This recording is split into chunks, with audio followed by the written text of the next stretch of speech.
Minha gente, sejam todos muito bem-vindos a mais um Papo Reto SVS. Hoje eu estou com o Igor, diretamente lá da Paraíba. Igor, seja muito bem-vindo. Prazer imenso em tê-lo aqui conosco. Hoje de muito conteúdo, de muita aula, de muito aprendizado. Afinal de contas, é de extrema importância nós entendermos o que de fato lemos na Bíblia, o que de fato está acontecendo aí no mundo. Eu gostaria até que você se apresentasse. Muito boa tarde. Seja bem-vindo. Bom, boa tarde. Primeiro eu agradeço ao convite. É sempre uma alegria para mim falar sobre política internacional, sobre cristianismo. Como você já falou, né, meu nome é Igor, eu sou de Campina Grande, Paraíba, atualmente eu moro em João Pessoa.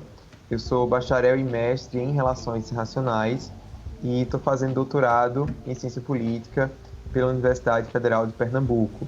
E a minha ênfase de pesquisa é na área de religião e relações internacionais. Uau. Antes até de nós entrarmos nessa seara que você domina muito bem, eu queria que você falasse um pouco como que foi o processo aí da sua conversão, se você nasceu em um lar evangélico ou não, num lar cristão, como que foi isso? Sim, eu nasci em um lar evangélico, eu me converti ao cristianismo, eu ainda era criança, então eu não sei exatamente quando isso aconteceu, eu não lembro. Mas é uma memória que eu tenho muito clara na minha mente. Assim, eu cresci em uma igreja presbiteriana, embora meus pais sempre fossem muito pentecostais, mas eles me criaram em uma igreja presbiteriana. Então, na igreja presbiteriana, você é batizado quando você ainda é uma criança, quando você é bebê. Então, eu fui batizado recém-nascido, mas com 12 anos decidi fazer a chamada profissão de fé, né? Que é quando você reconhece aquilo que foi feito, né? Que você foi consagrado a Deus, e você quer professar a sua fé diante da comunidade. Então, foi isso que eu fiz aos 12 anos. Hoje eu não estou mais na igreja presbiteriana, eu estou frequentando uma igreja batista, no caso a Cidade Viva, aqui em João Pessoa, mas por conta de questões teológicas que foram mudando enquanto eu fui crescendo e fui estudando mais teologia, lidando com outras questões. Mas eu sempre fui de um lar evangélico, e graças a Deus nunca tive nenhuma fase assim, de desviar e voltar, não. Eu tive minhas crises de fé, como todo cristão, como todo jovem, mas graças a Deus essas crises deixaram a minha fé ainda mais forte.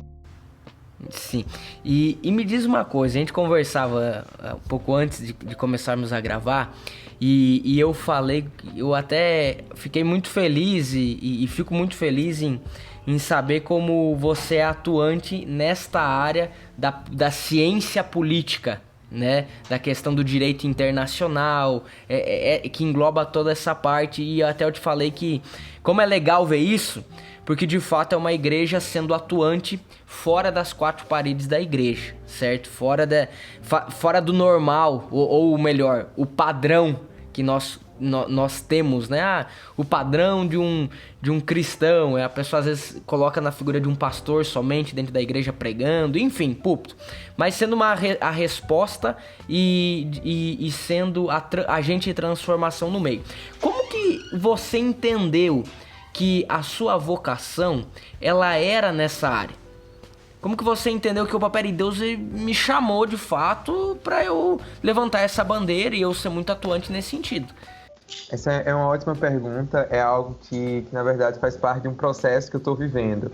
Eu tenho discernido isso nos últimos anos, mas é interessante porque não era algo que eu pensava muito a respeito, né? Como eu falei para você, eu nasci em um lar evangélico, desde muito cedo eu tinha muito contato com missionários transculturais. Minha mãe sempre me ensinou a orar pelos países, orar pelas nações. E quando eu entrei na faculdade com 16 anos, eu decidi fazer Relações Internacionais porque eu tinha um objetivo, eu queria ser missionário no Oriente Médio. Então, eu queria fazer uma faculdade como uma maneira de abrir portas para que eu pudesse ir para lugares em que a pregação do Evangelho fosse proibida, né? Então, eu queria ser um fazedor de tendas, né? Eu seria um pastor, mas seria uma formação primeiro.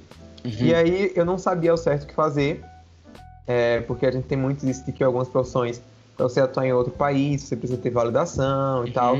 Então eu queria uma coisa que me abrisse portas, que me permitisse trabalhar em um outro contexto, trabalhar em outro país, me sustentar. E aí em 2010, eu fiz vestibular em 2011, 2010 a gente teve o início da Primavera Árabe. E eu me lembro que quando estavam tendo os conflitos no Egito, nos protestos, que teve uma reportagem do Jornal Nacional lá, eles entrevistaram um brasileiro que morava no Cairo. E eu lembro que eu falei assim, o que esse rapaz faz, a profissão dele é a profissão que eu devo fazer, porque eu também quero ir morar no Egito, quero ir morar no Oriente Médio. Uau. E eu vi que ele era formado em Relações Internacionais, fui Aham. buscar mais informação sobre o curso, até porque era um curso que não tinha na minha cidade, era de Campina Grande. E quando eu fui ver, assim, a grade curricular do curso, vi que tem muita coisa que eu gostava, que me identifiquei muito. Nossa. E aí entrei na Faculdade de Relações Internacionais e fui vendo que Deus estava me guiando para um outro caminho. Né? Fui vendo que dentro da disciplina, na academia, havia um espaço para cristãos e que não era ocupado. As pessoas falam muito que os cristãos sofrem perseguição, sofrem preconceito na universidade. Isso não foi bem a minha experiência, né? Claro, eu sofria preconceito de alguns colegas, tinha alguns embates em sala de aula, mas os professores sempre se respeitaram muito quando eles viam que eu tinha interesse em ser um acadêmico sério, quando eles viam que eu tinha interesse em pesquisar realmente de acordo com os padrões da ciência e coisas do tipo. Então foi aí que eu vi que aquele sonho que eu tinha de morar fora do Brasil, de ser missionário, talvez não era aquilo que Deus tinha para mim. Né? E que Deus estava me chamando muito mais para trabalhar com política internacional, seja ensinando, né, na academia, estou fazendo doutorado, ou também falando, né, com o jornalismo internacional, falando para as pessoas na internet, ou então, não sei, né, o que ele tem certo para mim no futuro. Mas eu entendo que o plano de Deus para minha vida é mais essa área da teologia pública, né, de fazer essa ligação entre os cristãos e a sociedade como um todo. Interessante porque antes dessa nossa chamada aqui, nessa gravação, eu estava conversando com um amigo americano exatamente sobre isso. E ele me lembrou de uma citação de C.S. Lewis, né, do Autor das Crônicas de Nárnia, que ele dizia que o que a gente precisa, e isso ele escreveu, né, lá no século XX, o que o cristianismo precisava não era mais de cristãos escrevendo sobre para a igreja, né, escrevendo só sobre o cristianismo. A gente vê o C.S. Lewis mesmo, né, ele é um exemplo de teólogo, né, ele tem vários livros sobre o cristianismo, mas C.S. Lewis ele era um professor de literatura inglesa. E o C.S. Lewis ele falava isso, que a gente precisava de mais cristãos escrevendo livros para não cristãos sobre assuntos diversos. E é esse o meu objetivo, né? Quando eu penso o que eu quero fazer no futuro, é isso, eu quero escrever sobre política internacional, falar sobre esses assuntos e assim servir a igreja, né? Esse é um tema que acaba nos afetando de maneira muito direta. Mas enfim, eu falo demais, então pode me interromper, porque vai ser um monólogo. Eu tô aqui para escutar, como eu falei, quero aprender contigo. A gravação é um pretexto para eu aprender a ter uma aula com você. Mas, queridão, nesses últimos dias, nesses últimos tempos, muito recente, você que é um doutor em ciência política, né? Nós temos olhado muito para Israel, o mundo todo tem olhado muito para Israel, os cristãos têm olhado muito mais para Israel, né? Mediante aos conflitos que têm acontecido lá. Mas antes de nós falarmos sobre os conflitos especificamente, eu gostaria de fazer uma pergunta para você. O Israel moderno, o Estado moderno de Israel, é o mesmo Israel lá da Bíblia? Queria que você falasse um pouco sobre isso. Tem liberdade aí para construir o pensamento. Então, essa é a pergunta de $1 milhão. É uma das coisas que as pessoas mais me perguntam e é também algo que causa mais confusão. Então, assim, a resposta é mais complicada, não é simplesmente sim ou não. Seria até mesmo um anacronismo, né, a gente querer dizer que o Israel de hoje é igual ao da Bíblia e tal, porque a gente sabe que houve mudanças. Quando a gente para ver as características do Israel da Bíblia, né, a forma, até a organização política, que era uma teocracia, né, as leis, é muito diferente da sociedade de Israel hoje. Hoje Israel é uma democracia, é um Estado laico, é um Estado que foi, quer dizer, não laico, né, mas é um Estado secular. Né, esse relacionamento da religião de Israel é um pouco complicado. Mas ele foi criado muito mais nos moldes dos ideais de Estado-nação europeus, o nacionalismo europeu no século XIX, do que de acordo com o que está na Bíblia. Só que, ao mesmo tempo, se a gente for ver dentro da própria Bíblia, havia muitas diferenças entre o próprio povo de Israel ao longo da história, né? Então, assim, a nação de Israel que entrou na Terra Prometida já não era a mesma que estava lá depois do exílio, que voltou. Sempre havia um elemento de continuidade, né, entre o povo judeu, porque é uma coisa que a gente precisa explicar. O que é ser judeu? Né? O judaísmo não é só uma religião. Esse judaísmo que a gente conhece hoje como religião é uma coisa até muito recente, que surgiu ali junto com o cristianismo, né, para se diferenciar do cristianismo. Mas quando a gente fala sobre o povo judeu, a gente tem que entender a ideia de nação. E nação não somente em termos étnicos, mas em termos culturais, em termos linguísticos, porque no Antigo Testamento a gente tinha, né, pessoas que não eram descendentes diretos de Israel, mas que fizeram parte do povo de Israel, né, como Ruth, como Raabe e várias outras. Então isso permanece até hoje. Então nesse aspecto, o Israel do Antigo Testamento, ele é sim o Israel de hoje, ele tem essa ligação. Como eu falei para você, o Estado de Israel foi criado com base no modelo ocidental, né, de Estado-nação, mas muitos dos judeus, né, a maioria dos judeus que vivem em Israel, se a gente for ver, acho que mais de 50% da população, são os chamados judeus Mizrahim, que são judeus que viviam em países ali do Oriente Médio, em países árabes, em países muçulmanos, e a história deles, a ligação desses judeus com o Oriente Médio, ela vem desde o tempo da Bíblia, desde o tempo ali de Atos dos Apóstolos, né, quando a gente lê em Atos 2, que havia judeus e prosélitos, pessoas convertidas ao judaísmo, da Arábia, do Egito, da Pérsia, enfim. Ainda existiam comunidades desses judeus até mais ou menos 1948, né? Quando Israel foi criado, cerca de 600 mil judeus que viviam nesses países, eles foram expulsos e foram absolvidos em Israel. Então, em termos políticos, em termos religiosos, não. Esse Israel de hoje ele é diferente da Bíblia. Mas em termos culturais, sim, a gente pode dizer que não só eles, mas os judeus como um todo são o mesmo povo, né? O sionismo nada mais é isso do que reconhecer que os judeus eles têm uma ligação com a terra de Israel. E é muito importante, né, para a gente, enquanto cristãos, reconhecer isso, independentemente do que a gente pensa teologicamente sobre Israel. Mas entender essa continuidade e essa ligação do povo de Israel com a terra é algo importante para a nossa própria fé. Porque se eles não têm ligação nenhuma com aquela terra, né, a gente também não sabe nem se as escrituras também têm ligação, se é verídico, né? Porque alguns elementos que são essenciais para a formação da identidade judaica são questões muito caras à fé cristã, né? Como os 10 mandamentos, o chamado lá, o êxodo de Moisés, a construção do templo. Então hoje a gente tem um lobby aí de historiadores árabes que querem negar que houve a construção de um templo ali onde hoje é Israel, porque no lugar que foi o templo é a mesquita de Al-Aqsa. Então essa questão da continuidade dos judeus é algo muito sério e que os cristãos eles deveriam prestar mais atenção. Sim.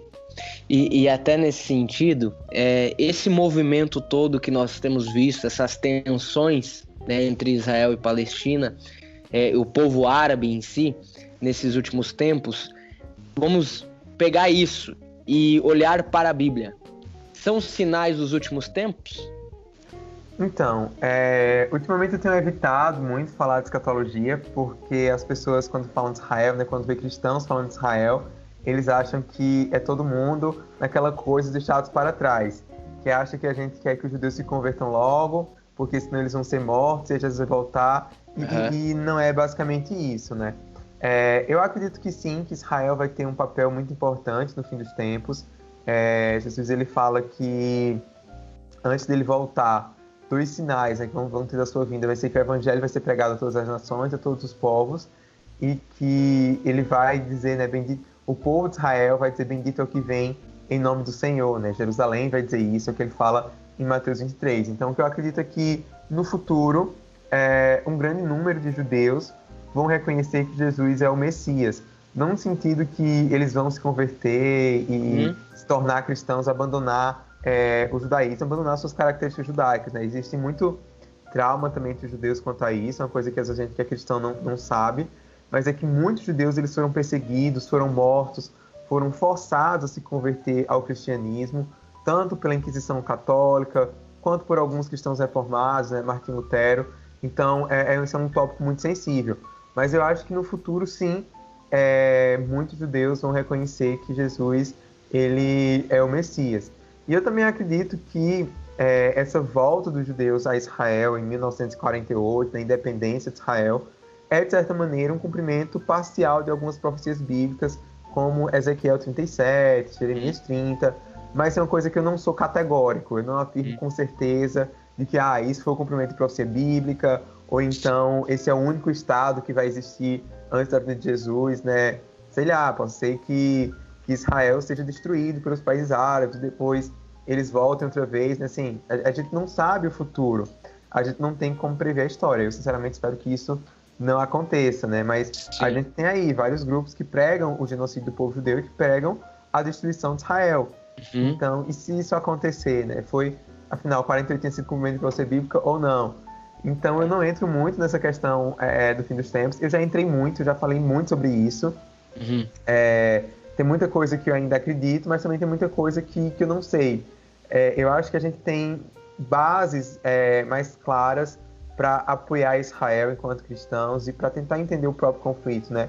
Não é porque também esse apoio cego a Israel, ele não é bom. Ele não é cristão, né? A gente precisa também entender o outro lado, entender que Israel é um estado como outro qualquer, que comete erros e acertos, que pode sim ser criticado em relação a alguns aspectos, mas eu acho que o ponto-chave para a gente entender Israel é a gente entender o judaísmo, é a gente entender os judeus. Paulo ele fala em Romanos 11 que os judeus, enquanto um povo, enquanto nação, mesmo esses que rejeitam Jesus como Messias, né, não rejeitam, que eles não reconhecem, né, os judeus de hoje é diferente. Na época de Jesus eles podem ter rejeitado, mas hoje os judeus que vivem hoje eles não reconhecem Jesus como Messias por várias razões. Mas Paulo fala em Romanos 11, 28, que até mesmo esses judeus, eles continuam amados por Deus por conta da aliança que Deus fez com Abraão. E isso nos beneficia enquanto gentios. Então, eu acredito que a aliança, né, que Deus fez com os patriarcas, os dons que Deus deu aos judeus, como a gente vê em Romanos 9, né, as alianças, as promessas, os patriarcas, os profetas, o próprio Jesus, né, que é um homem judeu, isso é algo que torna que deveria fazer com que nós cristãos tivéssemos assim um amor especial pelos judeus, né, que a gente visse eles como pessoas próximas da nossa fé, não irmãos no sentido de que eles partilham a mesma fé, mas sei lá, um primo próximo, aquele primo quase irmão, né? Então, quando a gente passa a ver os judeus dessa maneira e a gente entende os desafios que os judeus enfrentam, né, que enfrentaram ao longo da história, que enfrentam ainda hoje, na questão do antissemitismo, a gente vê o quanto que o Estado de Israel, né, ele é importante para o florescimento dos judeus, para a sobrevivência dos judeus nos dias de hoje. Então, é sim um apoio político, mas que vem muito mais dessa compreensão, né, da importância dos judeus, e não é uma coisa, por exemplo, baseada no fim dos tempos. E é algo também que todo cristão ele pode concordar, quando a gente fala sobre eu apoio Israel porque eu acredito que no fim dos tempos vai acontecer isso, isso e isso. Mas a gente não tem um consenso no cristianismo sobre escatologia. A gente não tem um consenso sequer como interpretar Apocalipse, né? Sim. Então é muito complicado quando a gente quer fazer uma teologia pública, né? Quando a gente quer esboçar o nosso posicionamento político acerca de algo tão complexo que é o conflito Israel-Palestina, à luz de interpretação bíblica, que é uma coisa que não está clara nas escrituras, uma coisa que divide os teólogos. Mas uma coisa que todo mundo pode chegar a um consenso é isso que está escrito lá em Romanos 11, 28, né? De que os judeus eles ainda são amados por causa dos patriarcas. E quando a gente tem essa visão, que a gente passa a ser mais sensível, mais simpático à causa judaica, entende a importância de Israel para os judeus, a gente também entende a importância desse conflito para os palestinos. A gente também se torna mais sensível à narrativa dos palestinos, dos árabes, porque isso é uma coisa que eu sempre falo, né? A gente tem esse conflito que ele perdura desde mais ou menos dos anos 1930, né, do fim ali do Império Otomano até os dias de hoje. E quando a gente estuda a história, o mesmo evento histórico ele tem significados diferentes para os judeus e para os árabes, né, para os palestinos.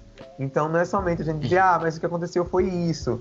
Sim, isso aconteceu, mas isso é lido, isso é percebido, é interpretado de maneiras diferentes por ambos os lados.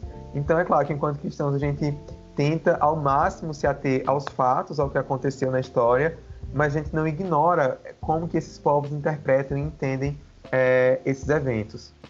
Sim, é bem interessante esse ponto que você falou, de respeitar, orar, até a Bíblia fala, né, por Israel, enfim, mas saber separar algumas coisas, que não somos irmãos, somos primos.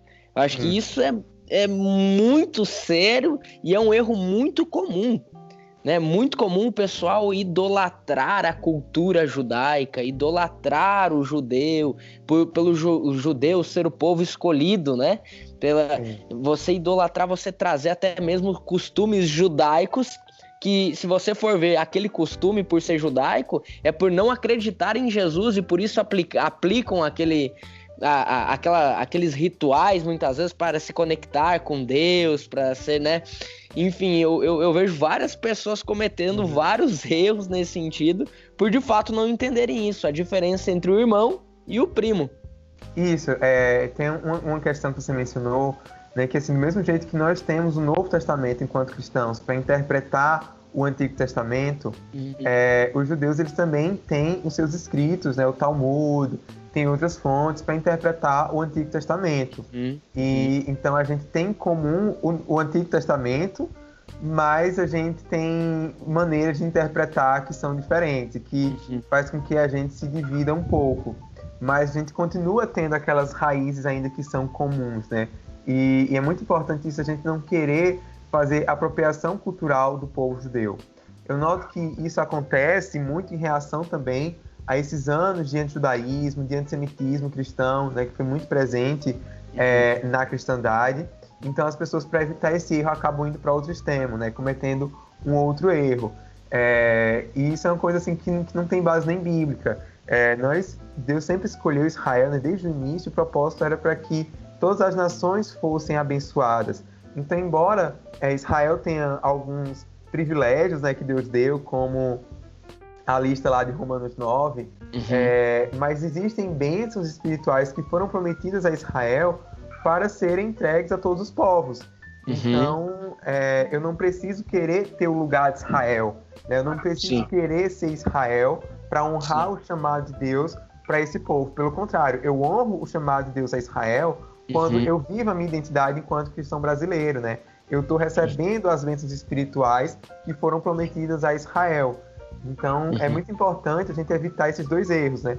Um é a teologia da substituição, de achar que a igreja substitui Israel. Ou então, né, alguns dizem, não, Israel foi expandido e agora a igreja entrou. Só que eles expandem tanto que, assim, Israel fica do lado de fora. E só os gentios que têm espaço, né? Sim.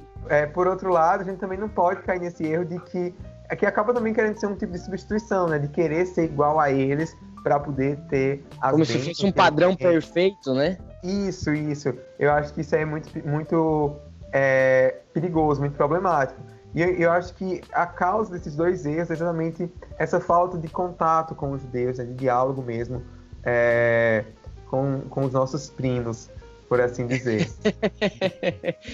A falta de uma refeição junto com aquele primo querido, né? Isso, exatamente. Conversar, relacionamento. Igor, e nesse sentido até, hoje a gente vê a própria mídia atacando muito a questão de Israel. Você vê, tem charges, tem desenhos, tem postagens de Israel atacando a Palestina, atacando o povo árabe, matando criança, matando as mães, mulheres, enfim, sempre como se escolhesse matar pessoas indefesas. Mais ou menos nesse sentido, a mídia, pelo menos a brasileira, que é aonde nós estamos hoje, ela retrata muito isso. E sendo que nós sabemos que talvez não é bem assim, não é dessa forma. Nós sabemos também que existem outras situações, trazendo até mesmo a figura de Israel como Israel querendo expulsar os árabes daquele lugar, sendo que aquele lugar é o lugar dos árabes e não de Israel. Eu queria que você falasse um pouco dessa situação, sabe? O que de fato o que você tem estudado sobre isso aí? Então, como eu falei, existe uma guerra de narrativas, né? Além daquele conflito que Israel está tendo lá com o Hamas na na faixa de Gaza, né, toda aquela questão militar, a gente também tem hoje esse conflito de narrativas ao redor do mundo.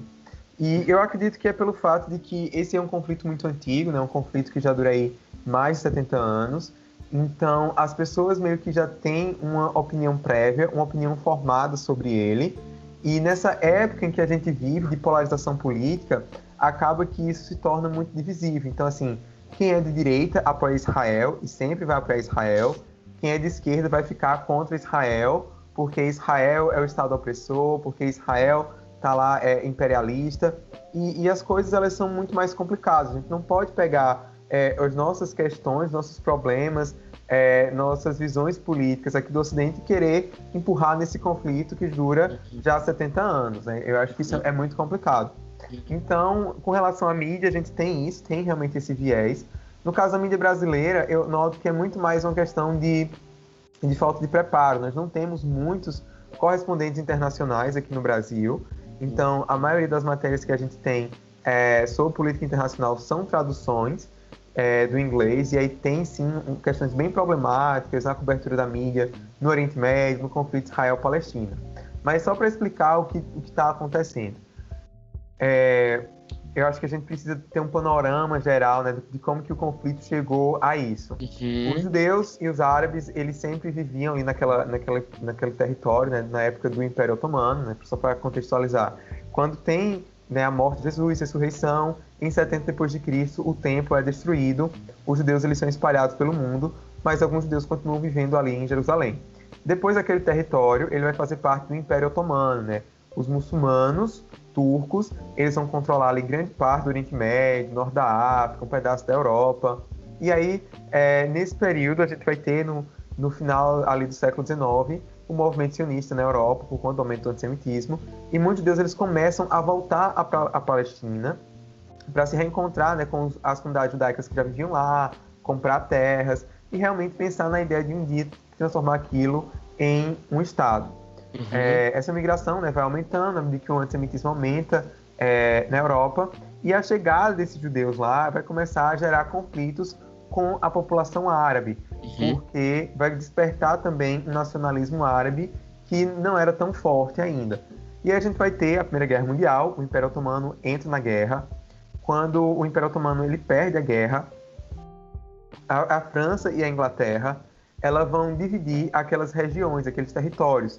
Então, a França ficou com o que hoje é o Líbano e a Síria, e a Inglaterra ficou com, então, o mandato da Palestina, da Jordânia e parte do Iraque. E aí é quando os judeus eles começam a ter mais conflitos com os árabes. E a gente vai ter a primeira tentativa de partilha, por exemplo, em 1937. Só que os árabes rejeitam. Em 1947, a ONU, recém-criada, faz uma comissão para investigar a situação, divide ali entre dois territórios, para que fosse criado um Estado judeu e um Estado árabe. Os judeus aceitam, os árabes não aceitam. A gente tem a Primeira Guerra em 1948, né? Muitos árabes perderam suas casas, se tornaram refugiados, até que em 1967, a Guerra dos 6 Dias, todos os países árabes eles invadem Israel de novo, começam a guerra para tentar destruir Israel, como eles haviam conseguido em 48. Israel acaba conquistando vários territórios, inclusive territórios que seriam parte do futuro Estado palestino, né, como a Cisjordânia, que estava sob controle da Jordânia, e a parte de Gaza, que estava controlada pelo Egito. Depois houve uma outra guerra para reconquistar esses territórios, a Guerra do Yom Kippur de 73. Não conseguiu, Israel fez um acordo de paz com o Egito e devolveu a parte do Egito. Mas aí ficou esse imbróglio aí do que fazer com a parte de Gaza e com a Cisjordânia.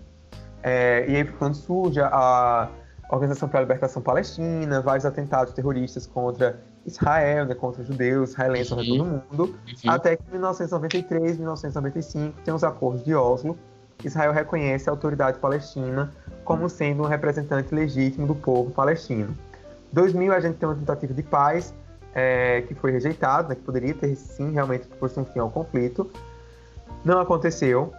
E aí foi criado nessa autoridade palestina 2 partidos. Um partido Fatah, que é um partido nacionalista árabe secular, e o Hamas, que é um partido islâmico, um partido religioso. No caso, o Hamas não aceita de jeito nenhum, nunca reconheceu o direito de existência do Estado de Israel, prega realmente um genocídio contra o povo judeu. Uhum. E aí Israel começou a cooperar com a autoridade palestina. Em 2005 se retirou da faixa de Gaza por completo, entregou Gaza aos palestinos. 2006, 2007 a gente tem eleições, tem uma guerra civil, né, entre o Fatah e o Hamas, e aí acaba que quem ocupa, né, quem tem esse controle da faixa de Gaza é o Hamas.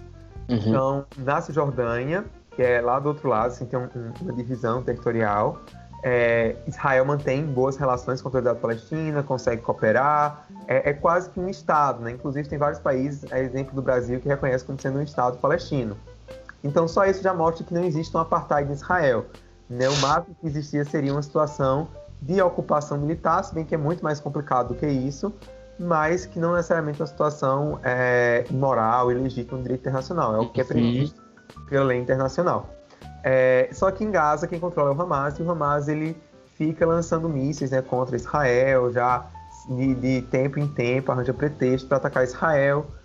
Isso aconteceu em 2012, 2014, agora em 2021, por conta das disputas de casas e outras questões, né, são várias questões que levaram a essa onda de tensões recentes. Só que vale ressaltar que Israel ele está em guerra não mais com os árabes, porque muitos países árabes que rejeitavam, né, a essência de Israel, que não reconheciam Israel, já estão fazendo acordos de paz, os acordos de Abraão do ano passado. Sudão, Marrocos, Emirados Árabes, Bahrein, todos eles estão começando a reconhecer Israel, né? A própria sociedade palestina também reconhece Israel.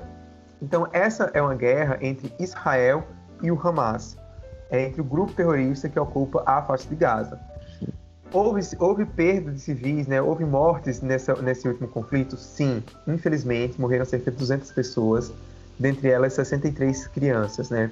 Toda morte é absurdo, é inaceitável, a gente chora, a gente deve lamentar, mas isso, infelizmente, é uma consequência das guerras justas, né? Existem guerras que precisam ser lutadas nos dias de hoje, né? Alguns conflitos, eles infelizmente têm que acontecer. No caso de Israel, ao se defender do Hamas, Israel estava agindo de acordo com o seu direito de autodefesa, que todo país tem. E Sim. Mesmo nisso, e a gente já tem várias evidências que comprovam, né, Israel utilizou práticas bastante precisas para evitar o maior número possível de civis mortos. Uhum. Então, assim, 200 pessoas morreram, é uma tragédia, é horrível. Mas a gente está falando de uma população, né, de um lugar como é a faixa de Gaza, em que é uma faixa territorial muito estreita, em que a gente tem 1,5 milhão, 2 milhões de pessoas vivendo. São zonas muito povoadas. Então, só ter morrido 200 pessoas é um número baixo, né, de civis que morreram. Então, isso tem que ser levado em consideração, né? E aí muitas pessoas perguntam, mas morreram 200 pessoas do lado palestino, porque em Israel só morreram 10. Porque Israel tem uma série de táticas para proteger os seus civis, né? Quando os mísseis estão lançados, eles são interceptados ainda no ar. Então tem várias questões aí de guerra envolvendo estratégia, combate em áreas civis. É coisa muito mais complicada do que simplesmente Israel está cometendo genocídio, Israel está fazendo limpeza étnica. Não, a realidade não é essa. Sim, sim. E fica muito mais claro agora para você que está nos assistindo, nos escutando, e não até mesmo cuidar com aquilo que compartilhamos, né? Compartilhar, às vezes, uma informação que, no caso, não é uma informação, é uma desinformação. Só atrasa o processo. Eu vi muita gente desesperada, né? Jesus está voltando, está batendo a porta, preciso resolver minha vida aqui agora, né? E até agora, encaminhando para o final, você tem um curso que é sobre o Oriente Médio e também você tem um livro, né? Que fala sobre essa questão toda. Isso, o nome do meu curso chama-se O Oriente Médio e a Bíblia, pela Escola Convergência, né? Inclusive, nesse curso eu falo mais de escatologia. Aí sim eu tenho aulas em que eu falo sobre o fim dos tempos. E tem o meu livro, que se chama Por Amor aos Patriarcas, está disponível na Amazon em formato digital no Kindle, e no formato físico ele está à venda na loja da editora 371. E eu falo um pouco mais sobre todas essas questões. Legal, legal. E como que o pessoal te encontra nas redes sociais? Eu estou presente principalmente no Twitter e no Instagram, né? Eu uso muito o Instagram. E é o mesmo nome de usuário para as duas redes sociais, é Igor H. Sabino. Legal, legal. Igor, muito obrigado. Muito obrigado por esse tempo. Como eu falei desde o início, é uma aula, tô aqui aprendendo e aproveitando para gravar esse papo reto. Obrigado mesmo pelo seu tempo, obrigado por essa agenda, por essa programação e que com toda certeza vai ajudar muita gente a entender de fato o que é Israel, o que está acontecendo em Israel, porque eu acredito muito que nós precisamos ter fé, mas fé de uma forma inteligente também é importantíssimo. Você saber de fato, e a fé inteligente é uma fé pensada, saber o que está acontecendo e não simplesmente ir naquilo que os outros acham. Por isso, resolvi marcar contigo aqui. Você é um doutor na área, ninguém melhor do que você para falar e nos dar uma aula sobre isso, tá bom? Eu que agradeço o convite, prazer é todo meu.